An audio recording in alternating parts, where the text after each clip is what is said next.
ನಮಸ್ಕಾರ. ಡಾಕ್ಟರ್ ಸಿದ್ದು ಅವರು KK news Kannada channel ಅಂತ ಒಂದು ಒಳ್ಳೆ ಯೂಟ್ಯೂಬ್ ಚಾನೆಲ್ ಅವರು ಓಪನ್ ಮಾಡಿದ್ದಾರೆ. ಆ ಯೂಟ್ಯೂಬ್ ಚಾನೆಲ್ ನ ವಿಶೇಷತೆ ಅಂತ ಹೇಳಿದ್ರೆ ಅದರಲ್ಲಿ ಕೇವಲ ಸಣ್ಣ ಮಕ್ಕಳು ದೊಡ್ಡವರು ಯಾವುದೇ ಒಂದು ವಯಸ್ಸಿನ ಅಂತರ ಇಲ್ಲದೆ ಹೆಚ್ಚು ನಮ್ಮ ಕನ್ನಡಕ್ಕೆ ಸಂಬಂಧಪಟ್ಟಿರುವಂತಹ ಕರೆಂಟ್ ಅಫೇರ್ಸ್ ಎಲ್ಲ ಮಾಹಿತಿ ಸಿಗ್ತಾ ಇದೆ. ದಯವಿಟ್ಟು ಹೆಚ್ಚಿನ ಸಂಖ್ಯೆಯಲ್ಲಿ, ಅದರಲ್ಲೂ ನನ್ನ ಯುವ ಸ್ನೇಹಿತರು ಹೆಚ್ಚಿನ ಸಂಖ್ಯೆಯಲ್ಲಿ ಯೂಟ್ಯೂಬ್ ಚಾನೆಲ್ ನ ಸಬ್ಸ್ಕ್ರೈಬ್ ಆಗಿ ಫಾಲೋ ಮಾಡಿ ಹೆಚ್ಚು ಹೆಚ್ಚು ಕನ್ನಡ ಪರ ಜ್ಞಾನವನ್ನ ಬೆಳೆಸ್ಕೊಳ್ಳಿ ಅಂತ ಹೇಳೋದಕ್ಕೆ ಇಷ್ಟಪಡ್ತೀನಿ. ನಾನು ನಿಮ್ಮ ನಿರೂಪಕಿ ಗುರು ಬಸವಲಿಂಗಾಯ ನಮಃ. ಓಂ ಶ್ರೀ ಗುರು ಬಸವಲಿಂಗಾಯ ನಮಃ.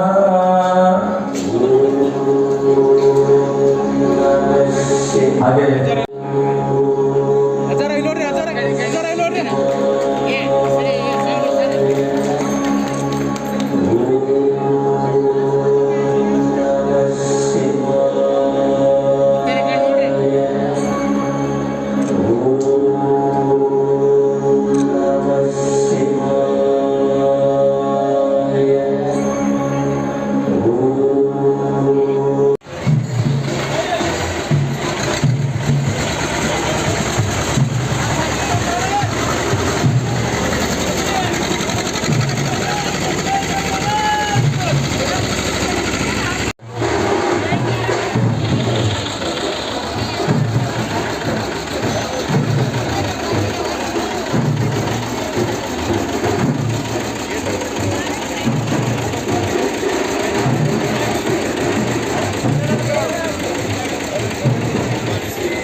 ತಿಂಗಳ ಕಾಲ ಪುರಾಣ ಹೇಳುವಂತಹ ತಾಕತ್ತು ಯಾರಿಗಾದ್ರೂ ಇತ್ತು ಅಂತಂದ್ರೆ ಅದು ಮುರುಗೇಂದ್ರ ಮಹಾಸ್ವಾಮಿಗಳಿಗೆ ಮಾತ್ರ ಅನ್ನೋದನ್ನು ನೀವೆಲ್ಲ ಕೂಡ ಅರ್ಥ ಮಾಡ್ಕೋಬೇಕು.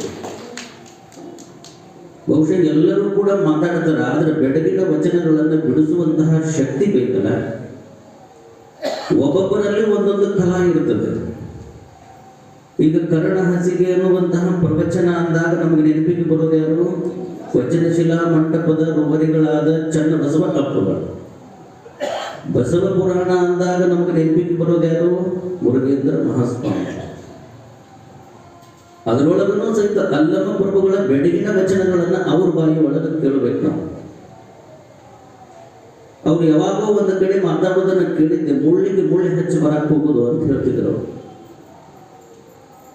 ಮುಳ್ಳಿಗೆ ಮುಳ್ಳು ಹಚ್ಚಿ ಬರಕ್ ಹೋಗುದು ಅಂದ್ರೆ ಏನ್ರಿ? ಮುಳ್ಳಿಗೆ ಮುಳ್ಳು ಹಚ್ಚಿ ಬರಕ್ ಹೋಗುದು ಅಂತ ಹೇಳ್ತಿದ್ರು ಅವ್ರಿಗೆ. ಅಲ್ಲಮ್ಮನ ವಚನ ಇದು, ಬೆಳಗಿನ ವಚನ ಇದು. ಮತ್ತವ್ರು ಹೇಳ್ತಿದ್ರು, ಬಂದ್ರೆ ಬರಂಗಿಲ್ಲ, ಬರ್ಬೇಕಂದ್ರೆ ಬರ್ತಾರ. ಮುಳ್ಳಿಗೆ ಮುಳ್ಳು ಹಚ್ಚಿ ಬರಕ್ ಹೋಗುದು ಅಂತಂದ್ರೆ ಏನು ಅಂತ ನಾವು ಕೇಳಿದಾಗ ಅವ್ರು ಹೇಳ್ತಿದ್ರು, ಈ ಮುಳ್ಳು ಬದನೆಕಾಯಿ ಅಂತ ಬೆಳೀತಿದ್ರು ರೈತರು.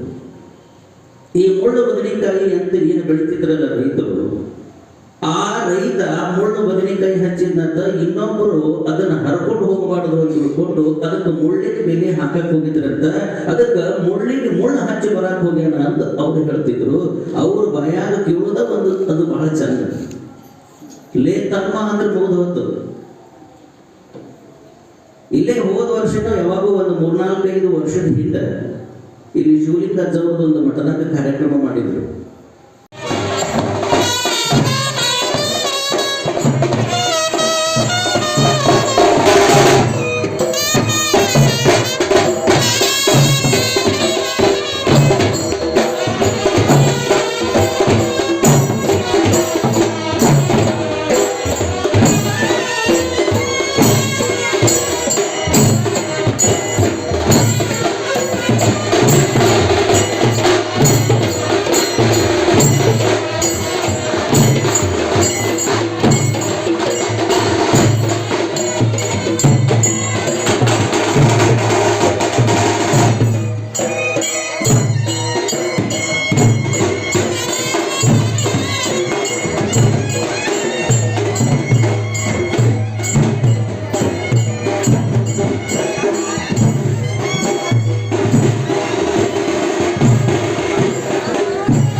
ಜಾಗತಿಕ ಲಿಂಗಾಯತ ಮಹಾಸಭಾ ಇವರು ಸ್ವಾಗತ ವೇದಿಕೆ ವಿನಂತಿಸಿಕೊಳ್ತಾರೆ.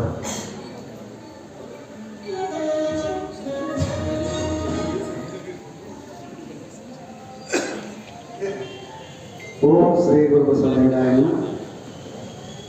ಬಸವಾದಿ ಶರಣರನ್ನ ಮೊದಲಿಸುತ್ತ ಪರಮ ಪೂಜ್ಯ ಶ್ರೀ ಮಣಿಪಾಲ್ ಬುದ್ಧ ಶಿವಲಿಂಗರ ಸಮಸ್ಯೆಗಳು ಇದೇ ಇರುತ್ತೆ. ಬೇಕಾದಂತವ್ರು ಏನ್ರಿ ನಮ್ಗೆ ಒಟ್ಟ ಏನೂ ಇಲ್ಲ ಅಂತಕ್ಕಂಥದ್ದು ಯಾರು ಇಲ್ಲ. ನಿಮ್ಗೊಂದು ಉದಾಹರಣೆ ಹೇಳ್ಬೇಕಂದ್ರ ದಯಾಳ ಅಂತೇಳಿ ಒಬ್ಬಕ್ಕೆ ಇಂಗ್ಲೆಂಡಿನ ರಾಣಿ, ಸಾವಿರಾರು ಕೋಟಿ ರೂಪಾಯಿ ಆಸ್ತಿ. ಅವ್ರೇನು ಯಾರೇ ಆಳ ಕಾಳ ಆಸ್ತಿ ಒಳಗೆ ಜಗಳ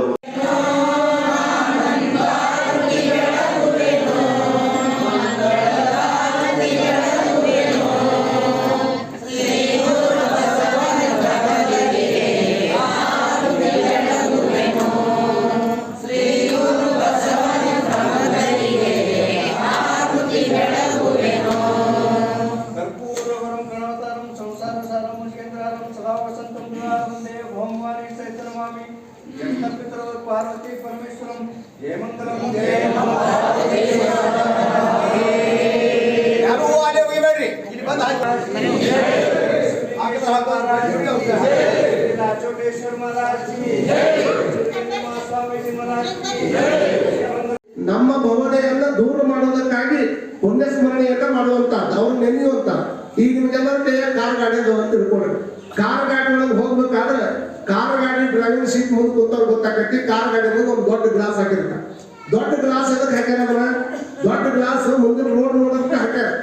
ನಾ ಮುಂದೆ ದೊಡ್ಡ ನೋಡೋರಿ ಒಟ್ಟ ಹಿಂದ ಮುಂದೆ ನೋಡೋದಿಲ್ಲ ಅಂತ ಯಾರು ಡ್ರೈವಿಂಗ್ ಮಾಡೋರು ಹೇಳಕ್ಕೆ ಅನ್ನೋದು ನಿಮ್ಗೆ ಕೇಳಕತ್ತಾರೆ. ಯಾರು ಒಟ್ಟ ಮುಂದಿನ ರೋಡ್ ಸಟ್ಟ ನಾ ಹಿಂದೆ ನೋಡಂಗಿಲ್ಲ, ಮುಂದೆ ಅಟ್ಟ ನೋಡಂಗಿಲ್ಲ, ಒಟ್ಟು ಮುಂದಿನ ಅಟ್ಟ ನೋಡಿಲ್ಲ ಅಂತಂದ್ರೆ ಬರೇ ಮುಂದಿನ ರೋಡ್ ನೋಡ್ಕೊಂತ ಹೊಂಟ್ರೆ ಗಾಡಿ ಯಾವಾಗ ಆಕ್ಸಿಡೆಂಟ್ ಆಗೈತಿ ಹೇಳಕ್ ಆಗೋದಿಲ್ಲ. ಅದಕ್ಕೆ ತಿಳ್ಕೊಂಡು ಸೈಡ್ ಮೇಲೆ ಕೊಟ್ಟಿರ್ತಾರ. ಎಡಕರ ನೋಡ್ಬೇಕು, ಬಲಕರ ನೋಡ್ಬೇಕು. ಎಡಕ್ಕೂ ನೋಡಕ್ ಆಗ್ಲಿಲ್ಲ, ಬಡಕ್ಕೂ ನೋಡಕ್ ಆಗ್ಲಿಲ್ಲ ಅಂದ್ರೆ ನೆಟ್ ನಡು ನಿನ್ ಮುಂದೆ ಒಂದು ಸೆಂಟರ್ಗೆ ಒಂದು ಗ್ಲಾಸ್ ಆಗಿರ್ತಾರ.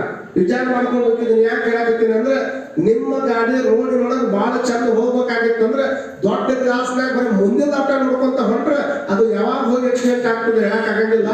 ಆಕ್ಸಿಡೆಂಟ್ ಆಗಬಾರ್ದು ಅಂತಂದ್ರೆ ಎಡಕ್ಕೆ ಯಾವ ಬರಾಕತ್ತಾನ, ಬಲಕ್ಕೆ ಯಾವ ಬರಾಕತ್ತಾನ, ಹಿಂದೆ ಯಾವ ಬರಾಕತ್ತಾನ, ಇದನ್ನ ನೋಡ್ಕೊಂಡು ಯಾವ ಹೊಕ್ಕಾನ ಅವ ಮಾತ್ರ ಗುರಿ ಚಂದ ಹೋಗಿ ತಲುಪಕ್ಕೆ ಹೆಂಗ್ ಸಾಧ್ಯ ಐತಲ್ಲ. ಹಂಗ ಜೀವನ ಅನ್ನುವಂತ ಗಾಡಿಯನ್ನು ಹೊಡಿಬೇಕಾದ್ರೆ ಬರೀ ನಾವು ಮುಂದಿನ ಅಟ್ಟ ನೋಡ್ಕೊಂತ ಹೊರಟು ಬಿಟ್ವಿ ಅಂದ್ರೆ ಇದು ಯಾವಾಗ ಒಂದ್ ದಿವಸ ಆಕ್ಸಿಡೆಂಟ್ ಆಗತ್ತೈತೆ. ಅದನ್ನ ಬಿಟ್ಟು ಹಿಂದೆ ನನಗೆ ಯಾರು ಆಶೀರ್ವಾದ ಮಾಡ್ಯಾರ, ನಮ್ಮನ್ನ ಯಾರು ಮುಂದೆ ಕಳ್ಸಕ್ ಪ್ರಯತ್ನ ಪಟ್ಟಾರಂತ ಹಿಂದಿನ ಆಜು ಬಾಜು ಇದ್ದಿದ್ದು ಯಾವ ತಲೆಯಾಗಿ ಇಟ್ಕೊಂಡು ಮುಂದೆ ಹೋಗ್ತಾರ ಅವ